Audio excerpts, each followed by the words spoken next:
आपने क्या स्किन के पैटर्न में क्या तब्दीली आते हुए देखी है जो कि आपको लगता है कि इसको एड्रेस करना चाहिए? एक बात याद रखें, skin is the largest organ of the body. Intestine, stomach, सब कुछ स्किन ने बचाया हुआ है। Skin is the most important organ. जब आपने लेजर किया हाँ। तो वो बाल फिर वापस आते हैं? औरतों में पॉलीसिस्टिक ओवरीज बहुत होती है, पीसीओज कहते हैं। इस वजह से चेहरे पे और जिस्म पे बाल बहुत आते हैं। हार्मोन्स ठीक है और उनके या खराब थे तो दवाई से ठीक हो गए, उनका जब हम एक दफ़ा लेज़र करते हैं में आगे बाद फॉरएवर बाल चले जाते हैं। अस्सलाम वालेकुम, उम्मीद करती हूँ आप सब लोग खैरियत से होंगे। पेन रिलीफ सीरीज़ की आज के एपिसोड में हम आपको वेलकम करते हैं। आज हमें जिन डॉक्टर ने ज्वाइन किया है वो उनके father is the founder of skin और डर्मेटोलॉजी इन पाकिस्तान। अपने फादर की लेगेसी को आगे लेकर चलते हुए अपनी इस फील्ड में 45 ईयर्स से ज़ायद अरसे से अपनी खिदमत सर अंजाम दे रहे हैं। आप लोग, मैं अभी उनका नाम लूँगी, आप में से आधे से ज़्यादा हमारी ऑडियंस कहेगी हम उनको जानते हैं। हमारे किसी ना किसी घर में इन ने फैमिली मेम्बर ने इनसे रब्ता किया है। Professor Atif Kazmi, thank you so much sir. आपने अपने इतने बिजी शेड्यूल में से, अपनी पढ़ाई में से, अपने क्लिनिक में से, अपनी इतने उसमें से हमारे लिए टाइम निकाला, हमारे नाजरीन के लिए टाइम निकाला। सबसे पहले तो हम आपके बहुत शुक्रगुजार हैं। आपका शुक्रिया, आपने इनवाइट किया प्रोग्राम में। आपका बहुत शुक्रिया।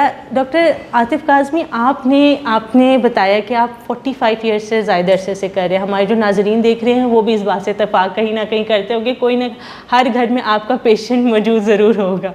तो आपने अपने इस साल के तजुर्बे में आपने क्या स्किन के पैटर्न में क्या तब्दीली आते हुए देखी है जो कि आपको लगता है कि इसको एड्रेस करना चाहिए? बिस्मिल्लाहिर्रहमानिर्रहीम।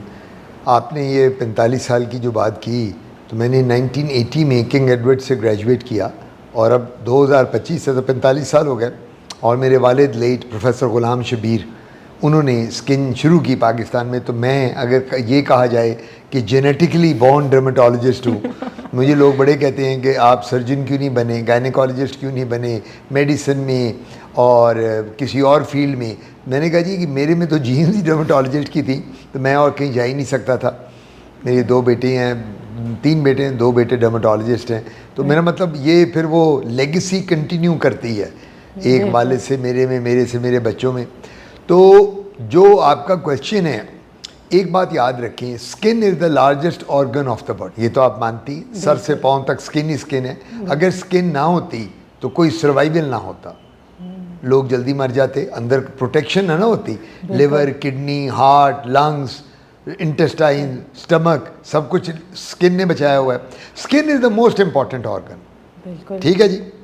अब एक यानी चलते हुए बात करता चलूँ, जब किसी लड़की का प्रपोजल आता है या लड़के का, तो apart from other things, family के, तालीम के, बच्चे को सबसे पहले चेहरा देखा जाता है। कभी किसी ने कहा रिश्ते के वक्त के एक्सरे टेस्ट करके दिखाओ बच्ची का, इसका टोटल ल्यूकोसाइट काउंट कितना है, इसके लिवर फंक्शन टेस्ट करके दिखाओ, इसका किडनी के टेस्ट कराओ। कभी रिश्तों पे ये नहीं कहते। तो चेहरा कितना इंपॉर्टेंट बन जाता है, स्किन ऑफ द फेस। और इसको कहती है the skin of the face is the passport to the society.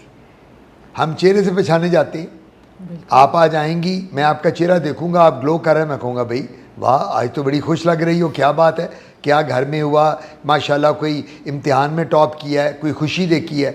एक दिन मैं आपको देखूंगा, आप बड़ी मुझे लगेंगी डल डल सी हैं, मैं कहूँगा क्या बात है रूज, आज तो बड़ा लग रही हो, डिप्रेस हो। हाँ जी डॉक्टर साहब, फलाना मसला। तो वो जो बॉडी लैंग्वेज, एक अंग्रेज़ी का लफ्ज़ है ना, लोग कहते हैं मैं इसकी बॉडी लैंग्वेज देख के पहचानता हूँ। वो कोई बॉडी लैंग्वेज, बंदा डांस तो नहीं कर रहा होता या टांगे या बाजू तो नहीं ला रहा होता, वो चेहरे से पता करता है। मैं आपका चेहरा देखूँगा, मैं जज कर जाऊँगा। मैं आपका चेहरा देखूँगा, मैं बता दूँगा कि आज आपका मूड कैसा है, आप आज कैसा फील कर रही। सो कितनी इंपॉर्टेंट है स्किन फेस की, ये अब आप सोच लें। सबसे इंपॉर्टेंट, ये रिफ्लेक्ट करती है हर चीज़ को, ये हर चीज़ को। यानी अगर आपने कहीं जाना है तो हर शख्स ने इसको, स्किन को देख के कहना है हाँ भाई ये तो माशाल्लाह बहुत फ्रेश है, बड़ी गुड लुकिंग है। अगर पिंपल्स निकल आएँ चेहरे पे, छाइयाँ पड़ जाएँ चेहरे पे, हल्के पड़ जाएँ, बाल गिरने लग जाएँ सर से, बंदा का वीक चेहरा अंदर को चला जाए, तो सारे बंदे कहेंगे ये तो शक्ल से बीमार लग रही है, इसके तो प्रॉब्लम है बंदे के, औरत के।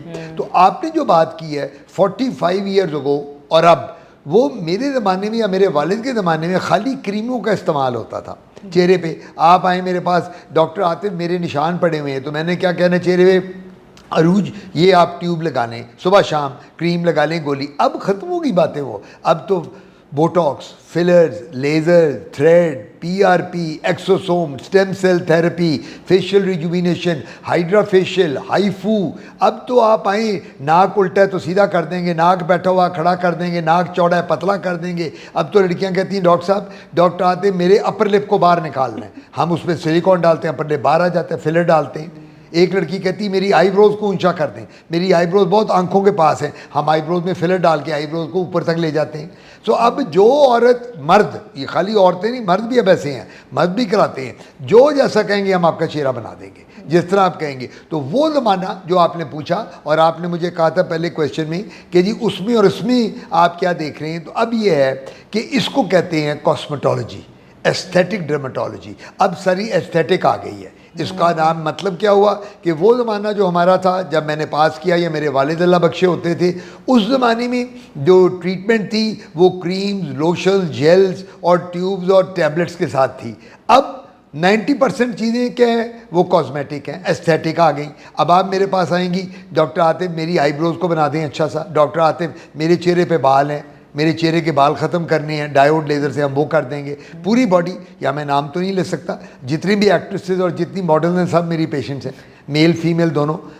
मैं पूरे उनकी बॉडी के बाल के लेज़र किया, फुल सर से पाँव तक। डॉक्टर आतिफ, जब आपने लेज़र किया, हाँ, तो वो बाल फिर वापस आते हैं? अगर पीरियड्स का प्रॉब्लम हो, अगर मेंस्ट्रुअल इरेगुलरिटीज़ हो, हार्मोनल इश्यूज़ हो, पॉलीसिस्टिक ओवरीज हो एक औरत में, सबसे पहले मैं क्या करता हूँ, आप मेरे पास आएंगी, आप एज ए पेशेंट आती हैं, डॉक्टर आते मेरे चेहरे पे बाल हैं, मेरे बाजू पे, जिस्म पे, टांगों पे, मैं वैक्सिंग थ्रेडिंग करती हूँ, मैं ये करती हूँ, ब्लीच करती हूँ। तो मैं पहला क्वेश्चन आपको करूँगा कि आपके हार्मोनल स्टेटस क्या है, आपके पीरियड्स के क्या, साइकिल नॉर्मल है, कितने बच्चे हैं। एक मैरिड औरत ने कहा जी 3 बच्चे हैं, नॉर्मल थे, नहीं जी सिजेरियन सेक्शन है। कोई मिस कैरेज है, जी मिस कैरेज भी है। कोई DNC हुई, DNC भी हुई। फिर मैं क्या करूँगा, मैं आपको कहूँगा आपने मेरे पास नहीं बैठना, आप उठ जाएँ और गायनी वाली के पास जाएँ। मैं गायनी के पास भेज के आपके सारे टेस्ट कराऊँगा, वो गायनी वाली आपकी सारी रिपोर्ट्स भेजेगी मुझे। जब वो रिपोर्ट्स आ जाएंगी, मैं जब देखूंगा, अगर कोई गायनेकोलॉजिकल प्रॉब्लम होगी तो वो गायनेकोलॉजिस्ट आपको दवाइयाँ देनी शुरू कर देगी। अगर पीरियड्स का प्रॉब्लम है, हार्मोनल इश्यूज हैं, औरतों में पॉलीसिस्टिक ओवरीज बहुत होती हैं, PCOS कहते हैं, और इस वजह से चेहरे पे और जिस्म पे बाल बहुत आते हैं। अब आप ये सोचो,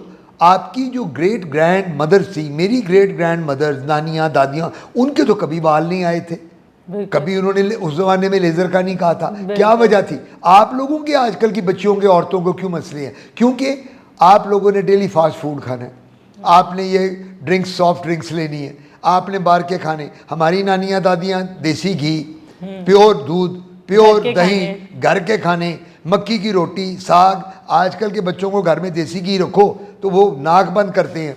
और मेरे बच्चे कहते थे मेरी वाइफ ज़मींदार हैं, तो उनके वहाँ ज़मीनों से आता था वो देसी घी, मामा ये उठा के बाहर फेंके, सारे घर में स्मेल आ रही है घी की।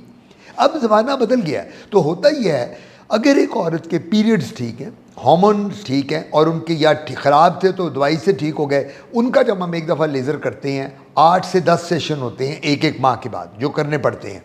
हर माह के बाद फॉरएवर बाल चले जाते हैं। पूरे बॉडी के हम लेज़र करते हैं, सर से पाँव तक, चेस्ट, कमर, बैक, हिप्स, टांगें, bikini area, thighs, legs, arms, ये फेस सारा साफ हो जाता। मतलब आपने कहा जो आपने मेजर चेंज देखा कॉस्मेटोलॉजी में है, बिल्कुल आई आपने, और इसका बहुत अच्छे से एक्सप्लेन किया कि क्या क्या प्रोसीजर आते हैं और इसके क्या क्या इफेक्ट आते हैं। तो आपके पास जो रेशियो आती है उसमें मेल ज़्यादा आते हैं या फीमेल ज़्यादा आते हैं? मेरा क्लाइंटेल ही फीमेल है।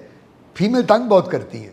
अगर किसी में दुनिया में, मैं तो हैरान हूँ कि ये औरत जो है, औरत ज़ात, मेरी अब शादी को 40-42 साल हो गए, तो मैं अपनी बेगम को मजाक करता हूँ, भाई औरत से अल्लाह बचाए, इतना वो तंग करती हैं आके, इतने सवाल बार बार वही, क्योंकि औरतों के मसले बहुत हैं। ये प्रॉब्लम देखें ना, आपने फेशियल कराना है, आपने मेरे पास आना है, हाइड्रा फेशियल कराना है, मेरे पास आना है, आपने अगर माइक्रोडर्म एब्रेजन करानी है, स्किन की पीलिंग करानी है, आपने मेरे पास आना है, आपने PRP करानी। सो औरतों की ये बड़ी मसले हैं। जो फीमेल्स होती हैं ये सबसे ज़्यादा आती हैं, डॉक्टर आतिफ मेरा ये मसला है, मेरा ये मसला है, मेरा ये मसला है। डॉक्टर आतिफ, जब ये कॉस्मेटोलॉजी की अगर हम बात कर रहे हैं, तो जब आप शिफ्ट करते हैं इन सारे प्रोसीजर पे, तो क्या आपको फॉलोअप लेना पड़ता है या फिर एक दफ़ा प्रोसीजर करा लें वो लाइफ टाइम चलता है? No no no no no, ये बड़ा अच्छा क्वेश्चन है, वेरी गुड क्वेश्चन। इसका वंस आपका हमने बोटॉक्स शुरू कर दिया, वो लाइफ टाइम चलेगा। हर 6-9 माह के बाद आज हमने फिलर डाला, फिलर 9 महीने बाद फिर आके डलवाओ। आज हमने सिलिकॉन डाला, आपकी लिप्स को बड़ा किया, ऊपर वाले नीचे वाले जो कराए, आईब्रोज को बड़ा किया, फिर आपको 6 महीने बाद। ये वन टाइम प्रोसीजर नहीं है, ये चलते रहते हैं प्रोसीजर जो ये होते हैं, इनको आपको कराना पड़ता है। पीआरपी का ये होता है कि वो 5, 6, 7 प्रोसीजर में चेहरे के जो दाग धब्बे होते हैं, जो गड़े पड़ जाते हैं, जिसको पिट्स और स्कार्स कहते हैं, एक्नी के बाद कील वहाँ से नहीं निकलते बच्चों को, उसके बाद निशान रह जाते हैं, वो 4-5 सेशन में चले जाते हैं। अच्छा, यंग एज में एक बंदा जो है 20, 25, 30 साल का है, यंग है, आप अगर 20, 25 साल 30 साल की, हम कहते हैं डॉक्टर साहब मेरे तो बाल गिर गए, सारे बाल ही मेरे उड़ गए, मैं पढ़ती बहुत थी, या मेरी शादी हुई है, 2 बच्चे पैदा हुए हैं, उसके बाद मेरे बाल गिर गए, हम पीआरपी करेंगे, सब बाल वापस आ जाएंगे। पीआरपी वो भी 4-5 सेशन होते हैं। लेकिन जो बाकी प्रोसीजर हैं, जिस तरह बोटॉक्स है, फिलर्स है, थ्रेड्स हैं और अपना हाइड्रा फेशियल है, ये बार बार कराना पड़ता है। ये बार बार। अच्छा, आपने ये बहुत प्यार पोस्टमार्टम स्टेज में औरतों के बाल, औरतें गंजी नहीं होती लेकिन उनके बाल बहुत गिरते हैं, तो पीआरपी से उनका वॉल्यूम बालों का बढ़ जाता है या फिर उनका ओवरऑल लेंथ बढ़ती है? नहीं, नॉट ओनली वॉल्यूम। देखिए, औरतों के पोस्टमार्टम में तो गिरेंगे क्योंकि बच्चा पैदा हुआ। अब बच्चा पैदा होने के बाद माँ ने फीड भी कराना है, माँ ने अपनी जो हार्मोनल चेंजेस थी जो ड्यूरिंग प्रेगनेंसी आई, अब वो नॉर्मल हो रही हैं, तो उसके बाद वॉल्यूम के अलावा लेंथ बढ़ती है बालों की। और यंग एज में तो बाल इमीडिएटली पीआरपी के बाद, पीआरपी का मतलब क्या होता है? Platelet rich plasma. Platelet rich plasma का क्या मतलब है?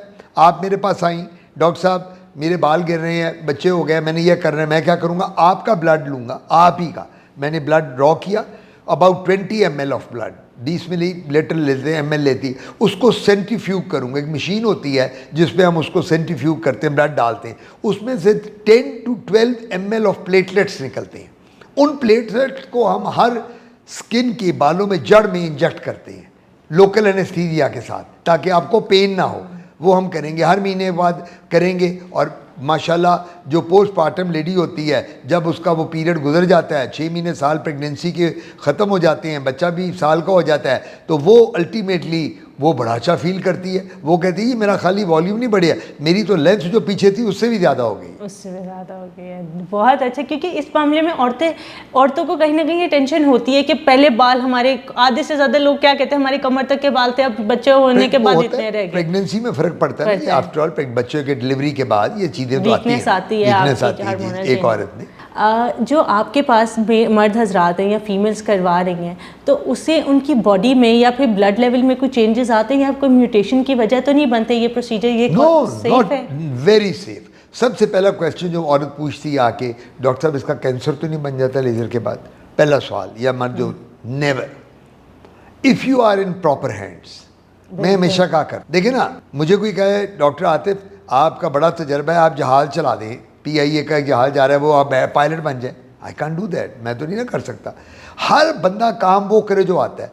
आप एक एंकर हैं, आप ये एंकर का काम करती हैं, मैं आपको कहूँ कि आप मेरे मरीज़ देखने शुरू कर दें, मैं मुल्क से बाहर जा रहा हूँ, आप कहेंगे जी मैं तो एंकर हूँ।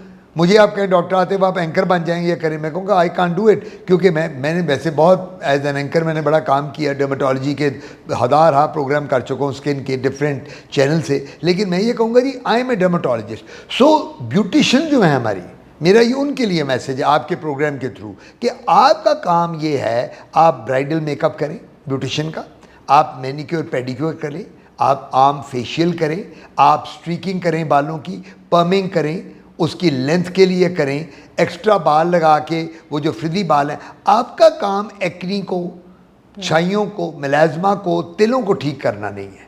मेरा काम, अब मेरे पास आप आ जाएं, डॉक्टर आतिफ कादरी मुझे ब्राइड बना दो, मेरा काम नहीं है आपको ब्राइडल मेकअप करना।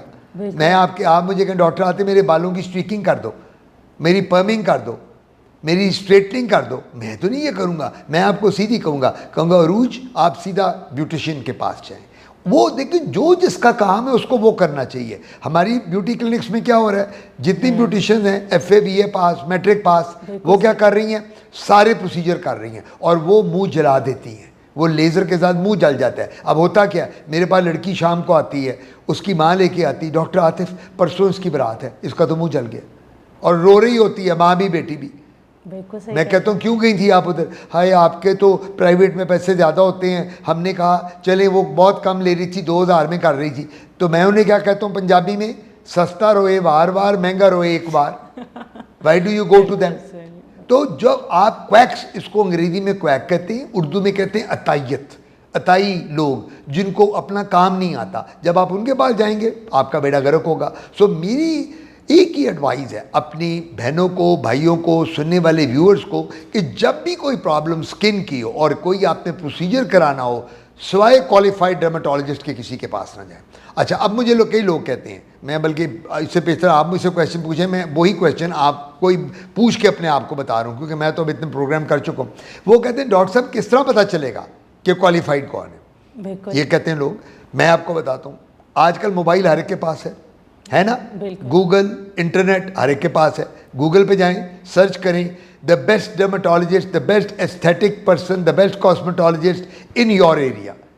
आप जिस एरिया में रहती हैं उसमें आप ढूंढ लें।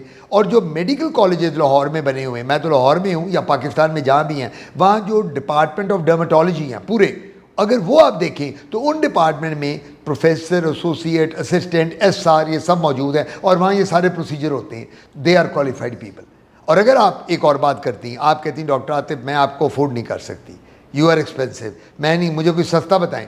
गो टू द हॉस्पिटल, जो ये पब्लिक सेक्टर हॉस्पिटल है, सब में प्रोसीजर हो रहे हैं 50% डिस्काउंटेड रेट्स पे। मैं अगर 10,000 ले रहा हूँ वो 5,000 लेंगे, मैं एक प्रोसीजर का 15,000 लेता हूँ वो 7,000 लेंगे। तो आपको ये सारे प्रोसीजर अवेलेबल हैं, थोड़ी आपको हिम्मत करनी है, आपने पढ़ना है, गूगल पे सर्च करना है, फिर आपको पता चलेगा what is bad and what is good.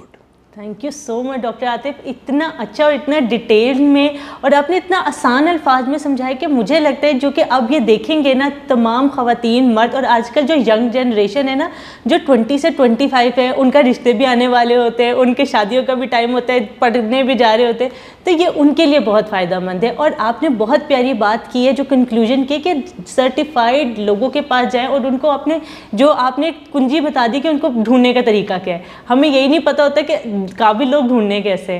तो आपने तो आज तो मुझे लगता है आपने छोटा पैकेट बड़ा धमाका हमारे नाजरीन के लिए किया है, और मैं उम्मीद करती हूँ इन तमाम चीज़ों से उनको बहुत फ़ायदेमंद होगा। Any last word you want to conclude? मैं एक ही कंक्लूड करूँगा।